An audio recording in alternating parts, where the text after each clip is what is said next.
Halloween's customs are the remainders of pagan superstition related to Samhain, which is the Druidic New Year day.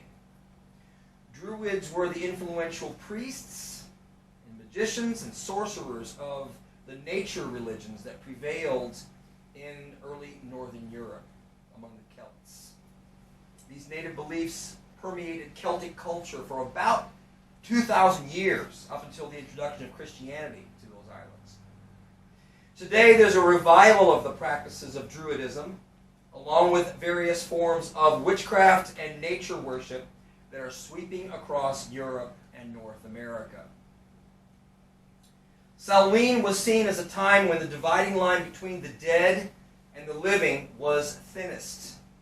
Consequently, contact with spirit beings was thought to be easiest on that night. Samhain was also one of the major fire festivals of the Celts, and at this time, the Druidic priesthood led the people in diabolical worship ceremonies in which they would sacrifice animals and humans in ritual killings. The name Druid is believed to come from a Greek word, druis, which means oak. Druids usually select groves of oaks for their ceremonies, and they use the leaves for their sacred rites. Sharing the Druidic tradition of nature worship is the practice of witchcraft, a term that comes from the Saxon word Wicca, which means one who practices sorcery. The Oxford Dictionary states that a Wiccan is one who is twisted, bent, or warped.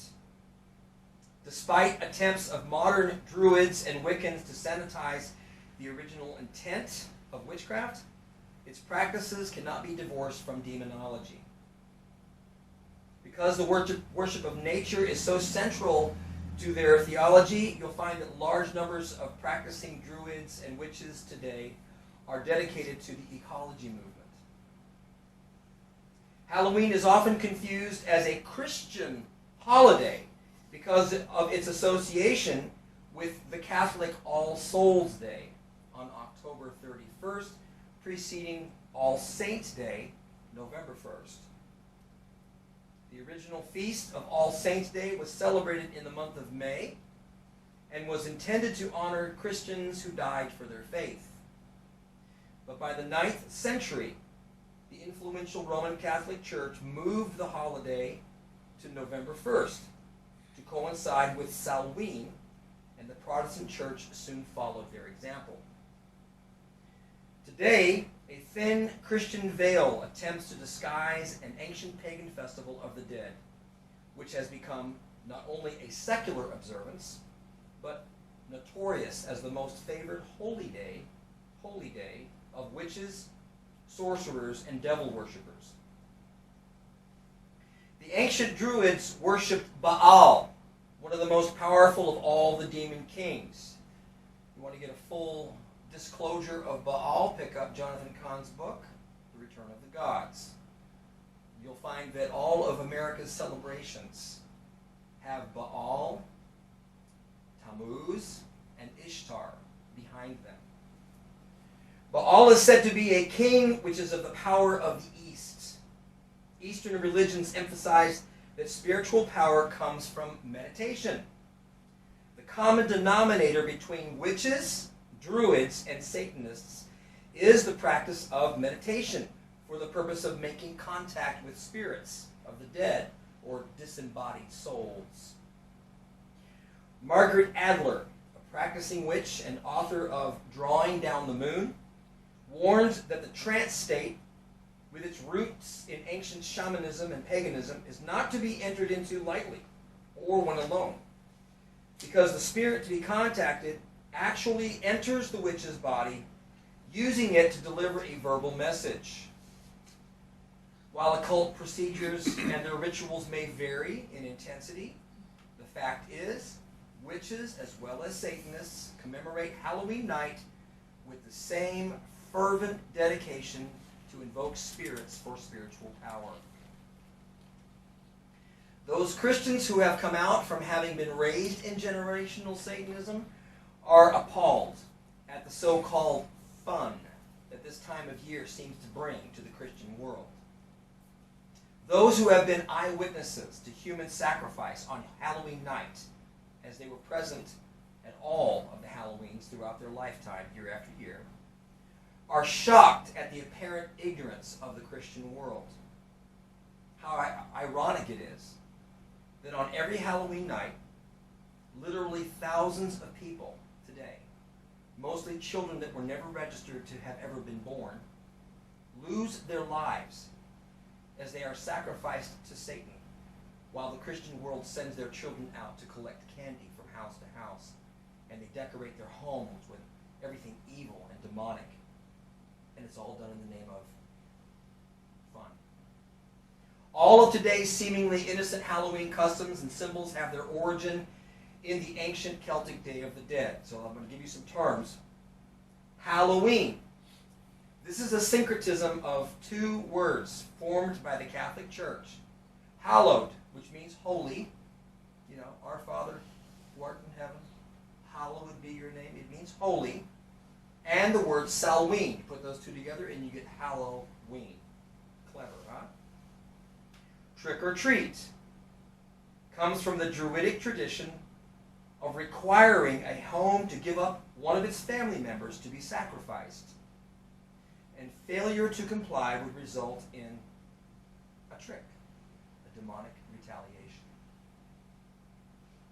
And later on, it became a tradition of the Celts. You know, when this died down, they'd go around and ask for food. Trick or treat, come to the house. Okay. But that's when it began to be sanitized. This is the original origin of it. Jack-o'-lantern. The jack-o'-lantern, the World Book Encyclopedia states that the jack-o'-lantern is the representation of a damned soul. Candle-lit skulls or pumpkins put out in front of homes on Halloween night signified that the occupants of that home were sympathetic to Satan and would therefore receive mercy from spirits and those trick-or-treating druids on their Halloween rounds. Bonfire. Human sacrifices of adults and children took place on Halloween night.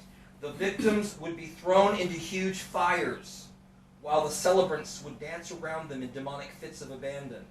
And by the morning, only ashes and bones would remain. So these were called bonfires. Black cats. Black cats were believed to be the reincarnation of the evil dead, and they were believed to possess supernatural powers and knowledge. Bobbing for apples. I did this as a kid. Did you ever bob for apples at a party? I think I was like 5. It was part of the Druidic New Year's sexual divination ceremony of fertility. Victims were given the choice to bob for an apple in a boiling cauldron. If they were successful, they would win their freedom. You go. But they would be scarred for life from the scalding. Broomsticks and witches' hats. Both of these were phallic symbols. Witches would ride a broomstick in a ceremonial circle with other witches until reaching orgasm. The sexual energy released during orgasm was believed to transform into psychic energy. Witches fly. By understanding the pagan origins of Halloween, one can no longer claim ignorance. Same thing is true for Christmas, which we'll talk about later. But you know, it's kind of like the flip side. You've got Halloween, which is just blatant. And then the flip side, you've got this beautiful side of evil. All shiny and beautiful and bright. Okay, but once you understand the origins of that, you can't claim ignorance either. All true believers should have nothing to do with this occultic celebration which glorifies the forces of darkness. Now here's some scriptures for you. Deuteronomy 18:9. When you enter the land Adonai our God is giving you, you are not to learn how to follow the abominable practices of those nations. Proverbs 22:6. Train a child in the way they should go, and even when he is old, he will not swerve from it. Isaiah 5:20. Woe to those who call evil good and good evil, who change darkness into light and light into darkness, who change bitter into sweet and sweet into bitter. 1 Corinthians 10:21. You can't drink both a cup of the Lord and a cup of demons. And I don't want you to become sharers of demons, Paul says. And again from Paul, Ephesians 5, verse 11.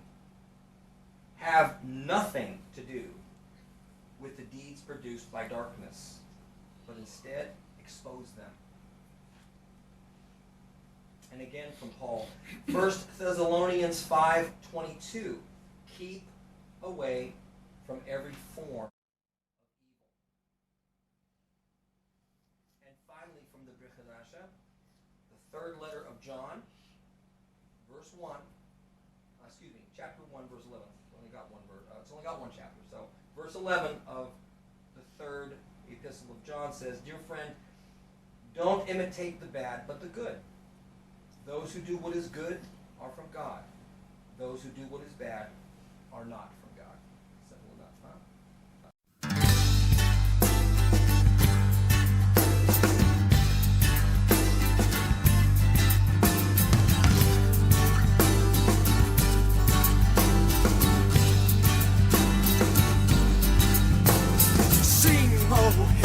Jerusalem, come home, exiles to Canaan land. Shout, O children of Israel, weep for joy on Mount Zion's hill.